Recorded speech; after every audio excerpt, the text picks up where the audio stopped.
jargon is the worst. Jargon is just the worst. And, you could say, I want to advocate for the rural hospital, or you could just say, that hospital, I know you go there, I go there, it's at risk of closing. We need to stand up for it. It's going to close if this bill passes. We need to stand up.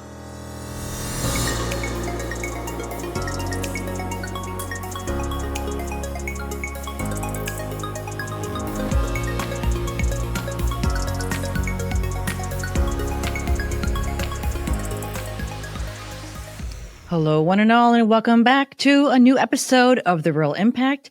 I am Michelle Rathman, and I thank you as always for carving out time in your very busy schedule to join us for another conversation that aims to connect the dots between policy and rural everything. Now, in today's episode, I had the distinct pleasure of spending time with Mr. Anthony Flaccavento, whose name you may know because he is the executive director of the Rural Urban Bridge Initiative. Really appreciative for Anthony for joining me. It's a great conversation. I cannot wait for you to hear from him.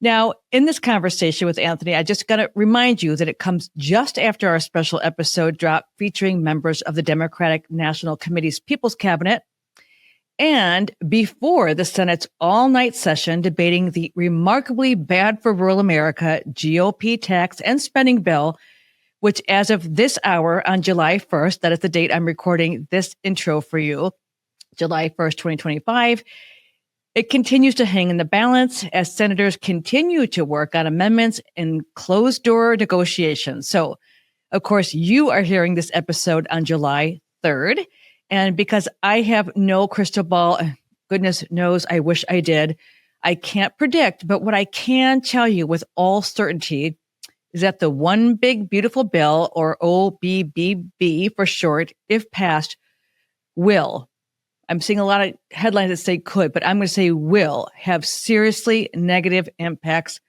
on rural America.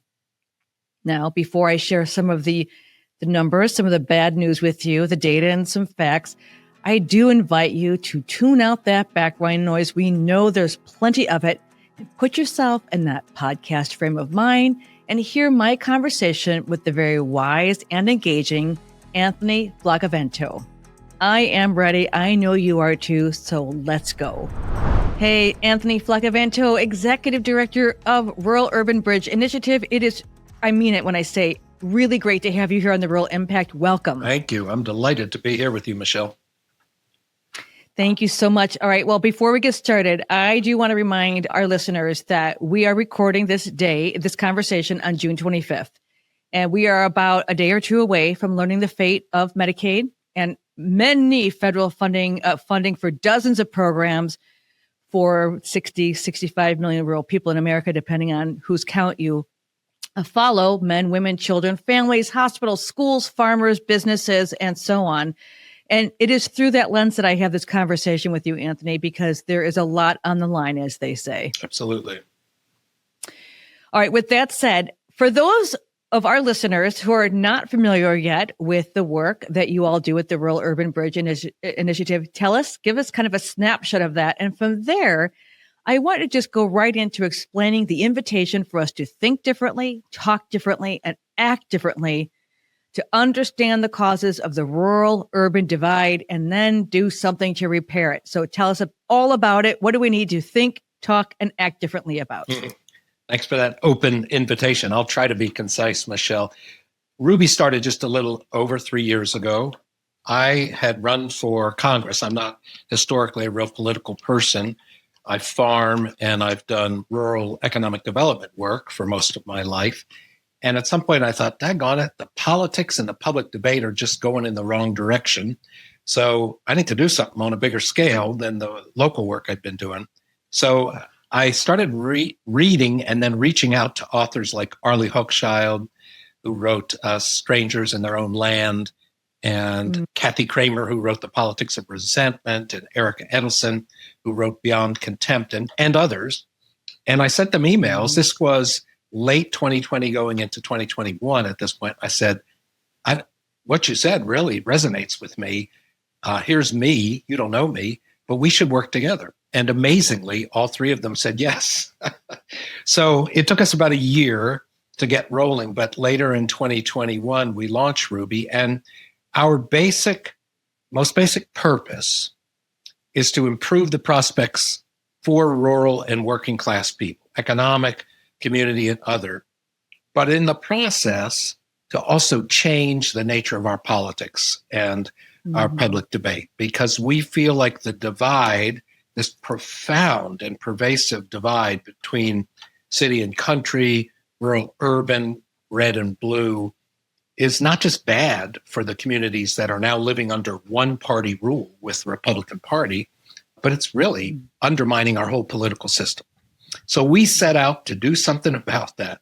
Essentially, we go about that in three ways, all of which fit into this framework you mentioned of thinking, talking, and acting differently. We have education and training that we do. We do monthly briefings as well as trainings that we take to people all over the country. We do public policy work. Along with Progressive Democrats of America, we wrote a Rural New Deal, which we think is the best public policy platform out there for really rural revitalization. And we do grassroots, on-the-ground community engagement work through our Community Works program. Yeah, and we'll talk more about that later. But I mean, it's fascinating. I first learned of you when I just signed up and joined a call, and I felt, just personally inspired, and also I was around other people who were seeing through all the rhetoric, and really had deep, deep, deep concerns, and with that, ideas. Yes, and that's very different than just talk, but action. Right. We've been committed to action from day one. At the same time, we feel like there is a piece that we have to improve our understanding. I've encountered a lot of times when liberals or progressives or Democrats, they're just like, forget the talk, forget that. Let's just get going in rural areas. Well, that's my inclination too. But if we don't understand how we contributed to the divide, how some of the public policies we supported on trade, on antitrust, on economic development contributed to the anger in these communities, if we don't understand how our language alienates people, then just doing stuff ain't going to be as constructive as it could be. So that's where we have that framework. We've got to think about things a little, but then immediately move towards talking and acting differently. And talking doesn't mean taking to social media and firing off some nasty words in a post. Right. All right, Anthony, I want to talk to you a little bit about the divide, because I said in our last episode, you may have seen it, where we did a DNC roundtable. We were invited to have 4 members of the People's Cabinet. And in my introduction, and I mean this, I really want to wake up one morning, and I know it's impossible at this moment to think about this, that we no longer have a red state or blue state. Both those colors are represented on our flag. And the divide, I feel, I'm an optimistic person by nature, but I feel that the divide has really just expanded exponentially. So let's talk about that from its historical perspective, from your perspective, and then bring us to where we are today. The divide, just a couple of ideas about the political, cultural, economic aspects between rural and urban/suburban, because there is a lot of really bad feelings out there about that divide. So I'm very curious about some ways that you can enlighten us on that. Absolutely. Let me start with a story from one of my campaigns. I actually ran for Congress twice. My wife says I'm a sucker for punishment, but good on you. But the first time I ran was kind of a last minute. I threw my hat in the ring. It was 2012. I was running for Congress. It was the first of 2 times. And it was actually April of 2012. And I had just pulled up at a restaurant in a tiny little town in Russell County, Virginia called Lebanon. And there was about 50 people waiting to hear my stump speech. And when I parked the car, a gentleman greeted me, an older man. I recognized him because he'd been at several of my events. He was a retired United Mine worker. So he was a miner who had been with the UMWA. And the first thing he said to me was, "What do you think about that bombshell Obama's dropped on us?" And I wasn't sure what he was talking about. I thought maybe it was some sort of an environmental issue. So I said, "Well, what do you mean?" And he said, "Gay marriage." And I said, "Oh, well, what do you think about it?"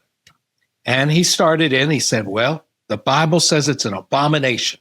And he went from there. Just the Bible says this, and it's not natural, and marriage is between a man and a woman, the whole bit. I let him have his piece. We're walking to the restaurant where I'm going to give my pitch. And when he was done, I said to him, well, I hear what you're saying. I know it's kind of odd for a lot of people. I said, but the main thing I get from the Bible is we're supposed to love each other, especially the people that are hard for us to love, the people that are really different from us.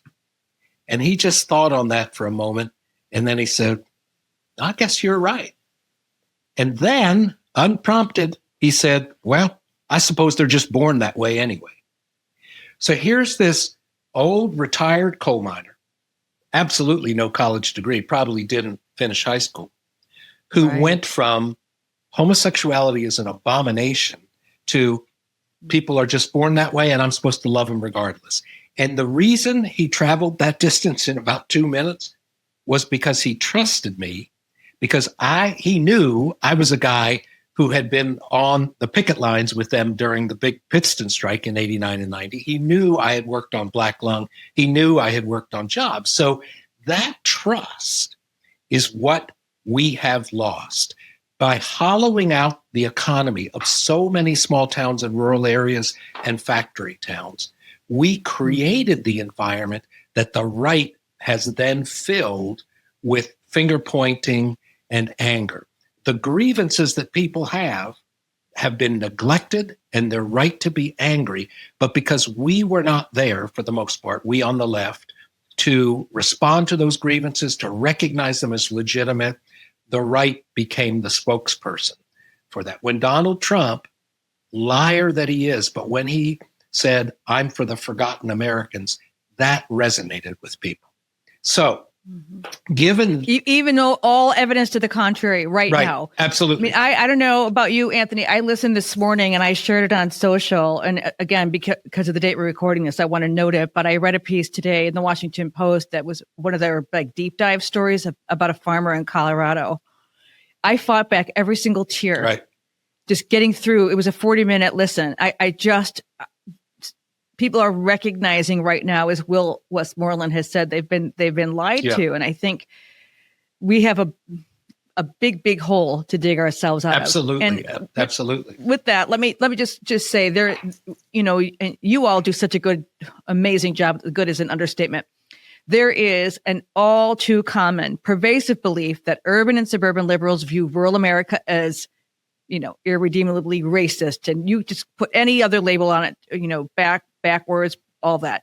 And on the flip side, that rural conservatives and moderates view urban liberals as snobby elitists who look down on them, lack morality and common sense, and seek to impose. So the only time I will ever say, well, what about, is that all we know is that all sides have deep misunderstandings, misperceptions, all formulated based on influences around them. So with that, I wonder if you could talk a little bit about how we begin to tackle you guys have a wonderful resource out there called Talk Like a Neighbor. Mm-hmm. And I'm curious if you could talk to us about that. I want to skip to there and then give us some examples of how what you just shared gave me goosebumps, because it was just a very simple exchange and yet so impactful. Right. How do we begin to be at a place where we can stop labeling each other as these really negative, awful, evil creatures on either side and start to see each other as human beings? Right. Which is what that gentleman saw me. He saw me not just as a human being, but a friend and ally, which is why he was able to consider a deeply held belief and see it in a new light. I mean, it's just, that's what it takes. So I think where we're at with this is that the starting place for the left is to recognize that we've made mistakes, that we've gone wrong. We've made policy mistakes. We've disinvested from rural communities. We often don't run candidates, all of that. And simply saying, why don't these people vote for us? They're voting against their own interests. That does no good. That doesn't help. So if our starting point is maybe we've been part of the problem too, let's look at where we've gone wrong. That's kind of RUBI's thing. Then we can begin to see how to change that. So in Talking Like a Neighbor, which was written primarily by Erica Edelson, our brilliant board member and RUBI co-founder, we have certain principles that we lay out, but it comes down to maybe three things, essentially. Number one, talk about local things. Whether you're a candidate or you're an activist or you're organizing, talk about local concerns. When you look at the signs in the protest march that are happening since Trump was elected, and Lord knows, tons of stuff needs to be protested and fought, but they're very rarely about local issues. They're about big issues. Democrats, liberals, and progressives are attracted to big issues, which to a lot of local people feel either less important or kind of alien. To win back trust, they need to know that we care about local issues as much as they do. So number one among the talking thing is just, what do we talk about? Let's talk about things that people want to talk about. Number two is to get away from the damn rhetoric, the techno speak, the social justice speak, the academic speak, and talk like a neighbor. That means using simple, straightforward, everyday language to every degree possible. And then number three is to use concrete examples. Oftentimes, not only when I was running for office, but when I've organized farmers in a number of different ways in this region. If you start with something, someone, some business that everybody kind of knows, and you build back from that to talk about an issue, then you have much more chance of connecting with people. If you start at 30,000 feet with big abstractions, big principles, you tend to lose people. They think it's deceitful. They think it's you're trying to pull the wool over their eyes, or you're just talking out the side of your head. Now, if you start locally, and I'll give you an example of that, then you can build back out. So we were fighting at one point this idea that so often we subsidize giant corporations to come into rural communities. Millions and millions of dollars we give big corporations who are already so big. We almost never give it to local businesses. So when I was talking to conservative people in my area about that, this was a few years back, I said, hey, did you all hear about that Cabela's that's coming to exit 5? And they said, yeah, I heard about it. I said, do you know they're getting $50 million of our money, of taxpayer money to come in? Well, they weren't happy about that. I said, do you know that the person who won Entrepreneur of the Year award in downtown Bristol, do you know how much they got for being Best Entrepreneur of the Year? $5,000. I said, 5,000 is 100,000 less, 100,000 times less than 50 million. So I use these very concrete examples to then be able to talk to them about what a mistake it was to dump all this public money into subsidies of big corporations. You can do that whether you're talking about health and Medicare, housing, downtown revitalization. You can do that if you look around, and it connects with people in a way that the abstractions don't. You bring up an excellent point, because everywhere I travel, Anthony, for folks who listen to this show, they know my work is my day job, as they say, is in rural health. There is no place I'm going today. And I did the full state of Massachusetts, I had someone take me through the full state of Massachusetts, the State Office of Rural Health, Kirby Lessie, we love you.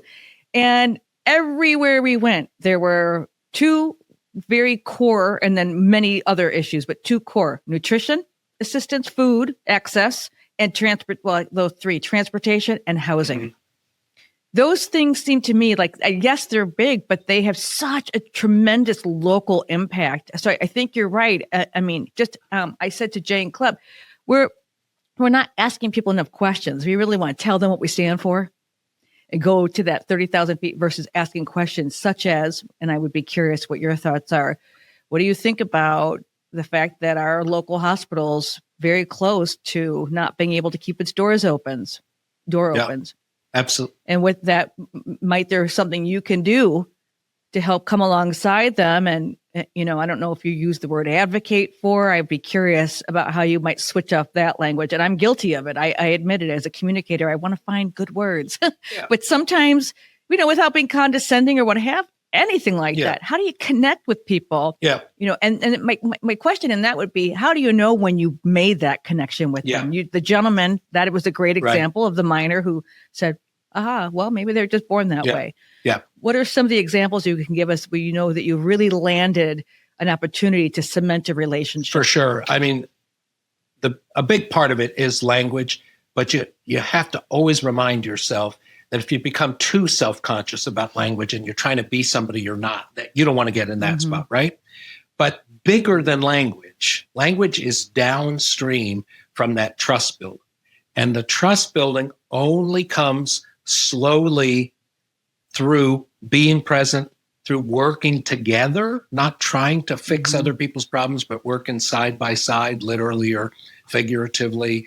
And in doing that, the language you use is still very important, but it's less important because, again, if somebody has seen you, as they do in our Community Works initiative, out there along with members of their church, bagging food for senior citizens that are in need, or picking up trash to clean up the park, or fixing a roof on somebody's house, if they see you turning out for that stuff, the words you use are still important, but they're not going to greet your words with heightened skepticism.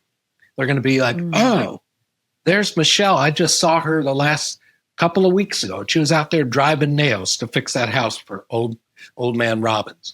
So it just changes the reception we get. So that is the most important thing. But language is still important. So again, what we have to do, I think, is just try not to use jargon. Jargon is the worst. Jargon is just the worst. And, you could say, I want to advocate for the rural hospital, or you could just say, that hospital, I know you go there, I go there, it's at risk of closing. We need to stand up for it. It's going to close if this bill passes. We need to stand up. So standing up is the same thing as advocating, right? It's just another, maybe slightly more familiar way of saying it. But yeah, I always say, understand your audience. I mean, understand, what's important to them. Anthony, I want to switch to another subject here, because this is what really compelled me to make sure we had this conversation in this moment. In February of this year, 2025, RUBI sent a letter to Ken Martin, DNC chair, and fellow DNC officers, along with an addendum that highlights your assessment of the most important causes of Democrats losing trends, while also proposing 7 very practical, in my view, promising steps most likely to reverse Democrats' decline in rural America. And that is not just to say we need to win. That is to say we need to set a new course for rural America, because things are not looking good right now where that is concerned. So give us an overview of the message, and then let's talk through the 7 steps. I have it right here. I would love to have you share that with our listeners. Sure. And that's well put. We need a new course. Absolutely. Because again, it took losing many times for the left to kind of say, maybe we've got a problem with rural and working class people. But many people are still at the point of recognizing that we have a problem, but they're not at the point of thinking we need to set a new course. They're just thinking we need to spin it better. We need to persuade these damn people. What's wrong with them? Yeah. Thank you. So that's what I say. We have to shift. We have to make a shift. Absolutely. So here's the good news. One of those 7 steps, perhaps the most foundational, is coming to pass. I met with Ken after the letter was shared and 450 signatories from across the country. I met with him in mid-April, and we have a call in mid-July, late July actually, that Ken will co-host with RUBI, with Contest Every Race, and with Sarah Janes, who's a huge advocate for rural communities. Yes. And we will co-host the call to launch a rural investment fund. To launch a rural investment fund so that donors to the DNC can indicate that they want some or all of their contribution to go into this rural investment fund, which will then be used to build capacity in rural and working class communities, funding the local Democratic committees, funding groups and organizations that know how to talk to rural people, know what the issues are, et cetera. And so that step, we don't have any money yet, but we have a commitment to a call, and we're right now in the process of starting the promotion. So that could be huge because. And that is your first recommendation, invest in local and state partners. Okay, exactly. Great. So that's part of that new course. It's transforming the party from the bottom up, but it's only one step. Mm-hmm. We also talk in that about the fact that we need to create these opportunities for local engagement. We mentioned community works as one of the strategies for doing it. But if you think that part of the problem STEM has, and I'll tell you that Ken Martin absolutely recognized this without me giving him any prompts, that if you only show up a month or two before elections and then you're gone for 22 months, how are you ever going to win people over? So one of our recommendations is that we move away from electoral cycles and do year-round organizing that's focused on community engagement, that's focused on solving local problems like that. And so he's, again, very, very supportive of that. We just now need to turn that into both financial support, but also simply getting more local Democrats and others to recognize this as a possibility. What we've found is that when Democrats in rural communities, where it's maybe 75-25, red to blue at this point, when they hear about community works and they hear that in the name of being a Democrat from Scott County, Virginia, they can do constructive things with their neighbors and maybe begin to reduce the mistrust and win hearts and minds, they're thrilled about it. So that community engagement, community works piece is another part. A third, and I'm not going in the order. A third is around public policy. So again, we lift up our own Rural New Deal as an example. We're not saying that has to be exactly what's done, but the fact of the matter is that the party, slowly but surely over the last 40 years, has drifted away from a party that understands and knows what it takes to support working people towards a party that is primarily driven by and focused on the needs of the highly educated, the college educated. And the Rural New Deal is one example. Rural Democracy Initiative and others have also created policy documents that would really reverse that trend, that would level the playing field for small businesses, for working class people. It would help revitalize manufacturing. Actually, the Biden administration, for all the critique it's taken, had taken a number of the policy steps that we recommend in the Rural New Deal. They've all been funded them, and they've largely been reversed at this point. Yes. But putting that front and center is both good politics. Like here we are in the middle of this resistance when the only thing people hear from the left is how horrible Trump is, and he is horrible. What if they weren't just hearing that, but there was a press conference and 50 leading Democrats embraced a Rural New Deal to invest in these. I mean, just think about the political positives from that, and it's good policy.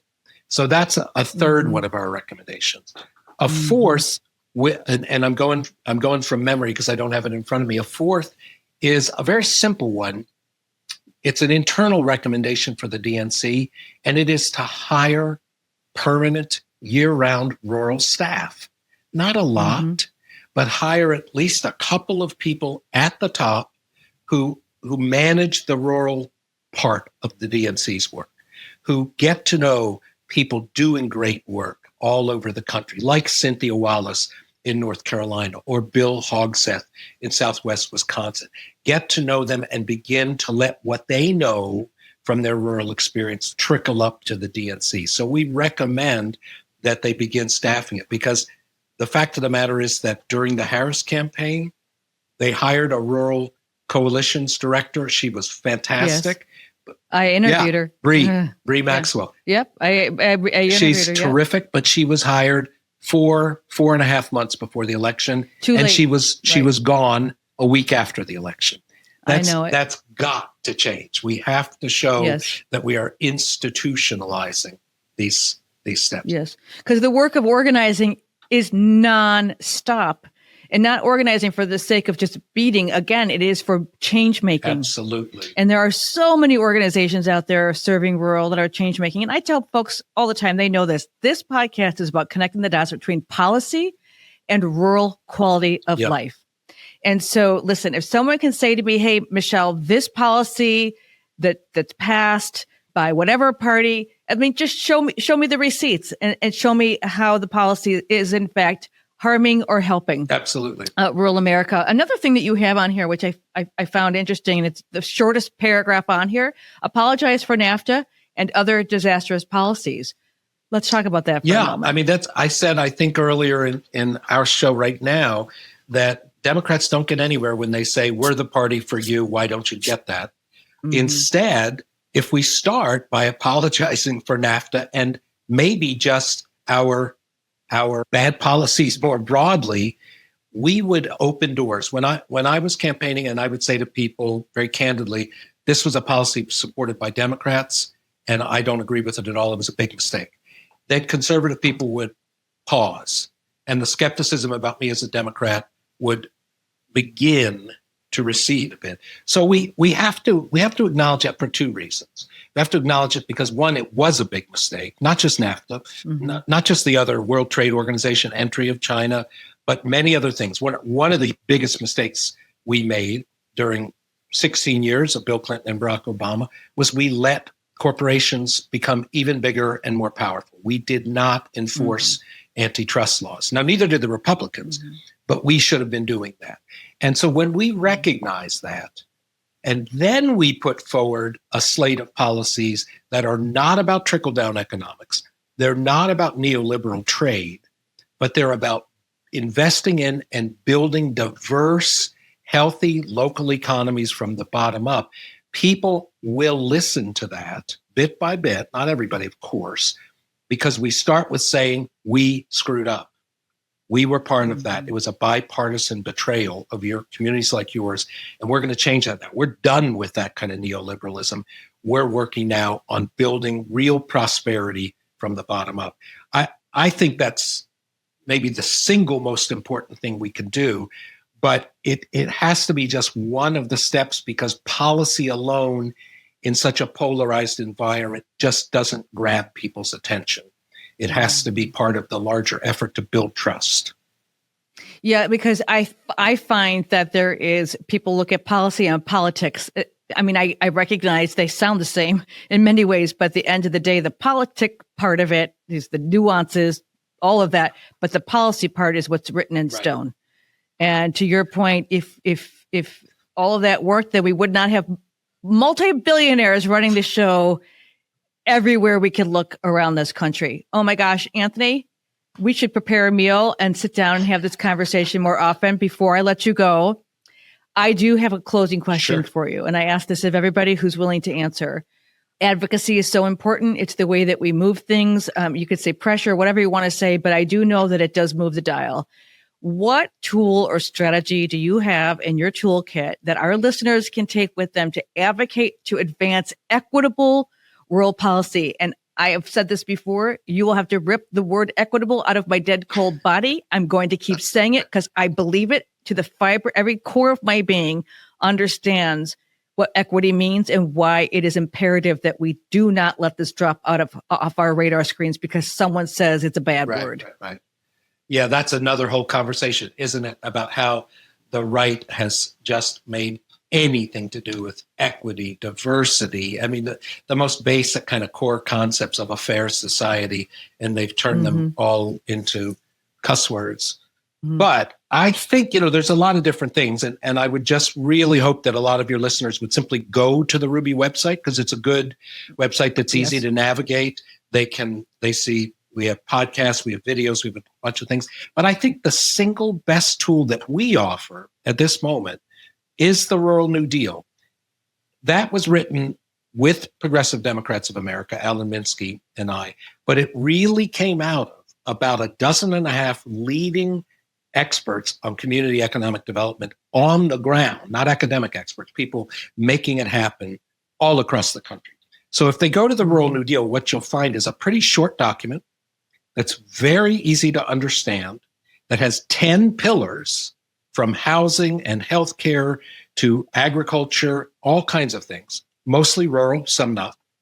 And each of those pillars has very specific real world recommendations for what we need to do. If we had people on the left by the thousands talking about the Rural New Deal, writing letters to the editor, doing social media posts about why this is the time for it, we would begin to elevate it. And whether the whole Rural New Deal ever comes to pass, simply talking about it and getting some of the elements into the public discussion, I think would be a tremendous service. So it's on our website, ruralurbanbridge.org, and I would love it if people would go take a look. Well, you better believe we're going to put all of those resources, links on our website, theruralimpact.com, just in case.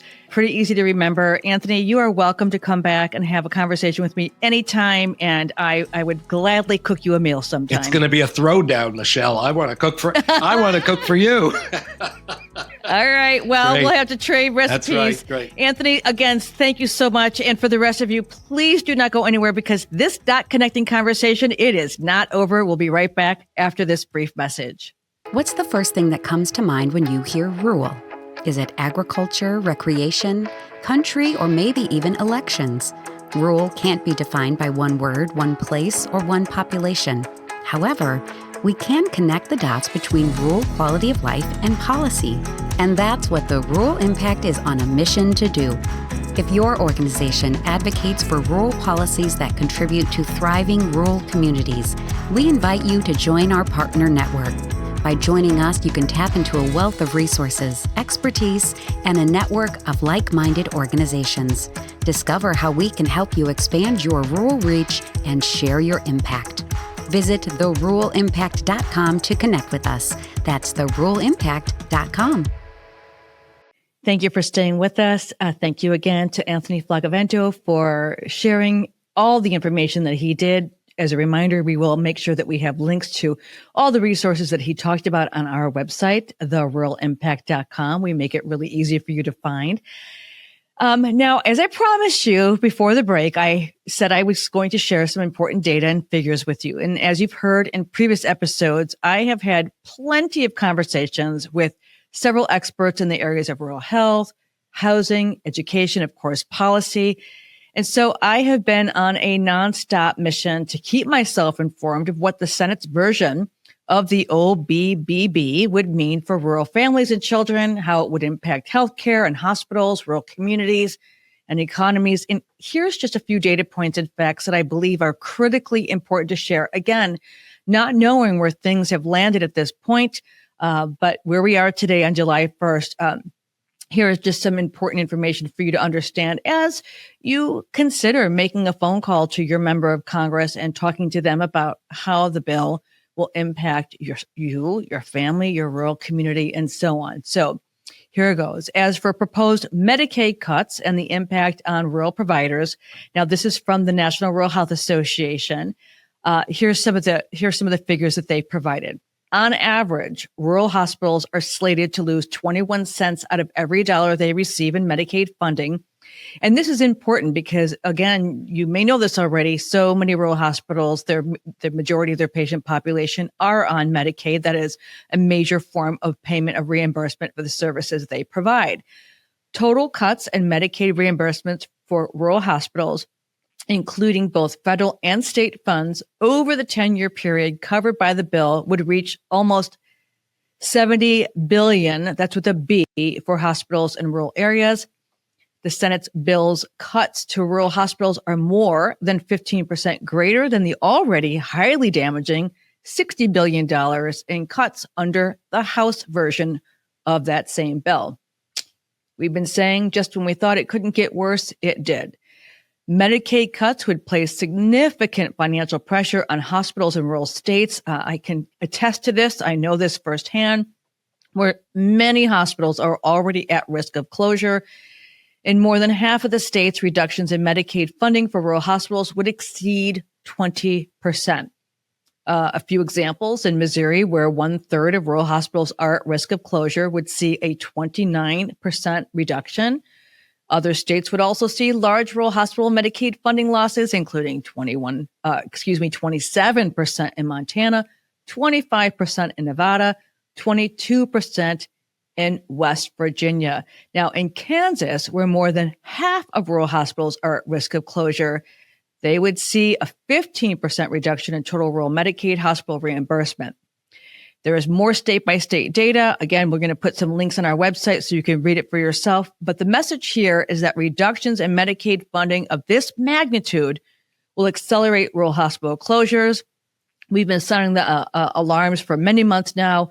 And for those rural hospitals that remain open, listen, it's going to lead to the elimination or curtailment of critical services, such as obstetrics. We can least afford that. We know we have OB deserts all over this country in rural America. It would also jeopardize chemotherapy programs, behavioral health programs, so on and so forth. And I already know that hospitals are bracing for change, and that means some layoffs have already started, and there's all sorts of implications for rural economies when that happens. So on average, states where 40% or more of rural hospitals are set, again, at risk of closure would see Medicaid rural hospital funding reductions of more than 20%. Bottom line, hospitals are going to be hit from all sides of this equation because the Senate finance proposal would reduce Medicaid funds to rural hospitals by 21% and result in over 1 million rural enrollees losing Medicaid coverage off the bat and likely becoming uninsured as a result. It's not that simple to just go out and get yourself some insurance. While the Senate Finance Committee proposal has made some cuts deeper, as I said before, than the House passed bill, both are certain to lead to more hospital closures and reduce access to care for rural residents. And of course, we know this also it hits hard on economic hardship in communities where hospitals are the major employers. So as for the so-called Rural Hospital Stabilization Fund, I've had some conversations about this, and in the report that I received, the Senate has seemingly acknowledged the damage and floated this idea.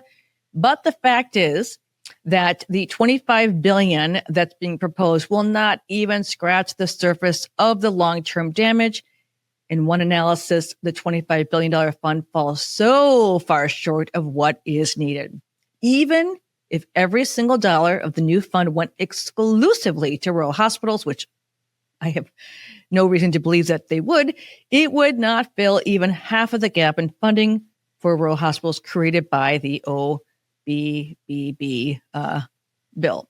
So more specifically, this bill generates $58 billion in Medicaid cuts over the next 10 years. That's a decade of pain for rural hospitals, but the Rural Transformation Fund is limited to $25 billion over this time period, which is only 43% of previous funding levels. Again, if all that funding were just to go to rural hospitals. So it doesn't cut it. Now, shifting over to SNAP really quickly, which is, of course, the Supplemental Nutrition Assistance Program administered by the USDA. The Senate version of the bill retains onerous work requirements for SNAP recipients. And this disproportionately, we know this affects rural residents because, of course, many rural areas lack reliable transportation. Childcare is woefully absent in most rural communities, and employment opportunities look very different than those in suburban and rural areas. As I said before, kind of an interesting side note is that rural hospitals are usually the largest or one of the top 3 employers in a rural community. So when they close their doors, because of this bill, watch rural unemployment numbers. Keep your eye on that because there are layers and layers of consequences. And I would say at this point, intended consequences. On the education front, there are more than 9 million students, by my count, in the U.S. attending rural schools. And in some states, the numbers are over 60% of the student body population attend rural or small town schools. You will not be surprised to learn that the Senate bill also reduces federal support for rural education. In fact, calls for significant cuts to Title I funding, which supports schools with high percentages of low-income students and potential rollbacks of funding for rural school transportation and broadband access programs. Connecting the dots, that's what we do here. In previous episodes, I've said, hey, don't believe me. Just look at the numbers and the math facts. These are important because despite what you may be hearing in the news and this disturbs me greatly when a Republican senator says, hey, we're not cutting Medicaid. The fact is they are, and that is their intent. It's written right on the pages of that bill. There is no talking your way out of that. In conclusion, the One Big Beautiful Bill Act does not support rural America, not by my estimation, again, not by many others' estimation either, from healthcare to education, from agriculture to provisions that provide permanent tax cuts for wealthy. And as I'm going to paint this image for you, kind of a dental floss as a lifeline for the rest of us. It is important to know that rural communities are being told that they must sacrifice their long-term well-being for short-term tax breaks. That's what it amounts to, that mostly benefit the wealthy and large corporations. If only the wealthy and large corporations were standing up and saying no to this bill, but there are crickets where that is concerned. Because all roads lead to the quality of life are paved by policy. Let me say it again. All roads to the quality of life, as we are seeing right before us, are paved by policy. Then, as a citizen, I wonder if you agree, it's time to make sure that policymakers understand that this bill is dangerous, it's harmful, and if it does, or if it has already become law, rural Americans will suffer, and the next generation will bear the brunt of that pain. They will pay a heavy price for the actions taken by us today or not taken by us today. Friends, I say it often, these are not light subjects. And I know that in my heart, I do hope that something that you've heard here today has been enlightening to you. All of the resources mentioned here today, including the data that I've shared with you, we'll make sure that we've got it on our website, again, theruralimpact.com. We would be so grateful if you would join us by simply subscribing. It takes literally seconds to do so, and that way you'll make sure that you get our updates in your inbox and get some previews of future episodes, and we have many of them planned for you. It helps us to keep these conversations going. If you would consider making a donation, we do appreciate that. And listen, if you are interested in a partnership to better understand how we can help you expand your rural reach, just reach out to us and we'll be happy to share those details with you. For now, and as we sign off, as I always ask you to do, please take good care of yourself and to the best of your ability, all those around you. Many of our rural America partners, our neighbors, our friends and family are suffering today. And it's important that we extend ourselves as much as we can to make sure that we are taking care of our own communities. Thank you again for joining me. Again, I'm Michelle Rathman, and we're going to see you on a brand new episode really soon of The Rural Impact.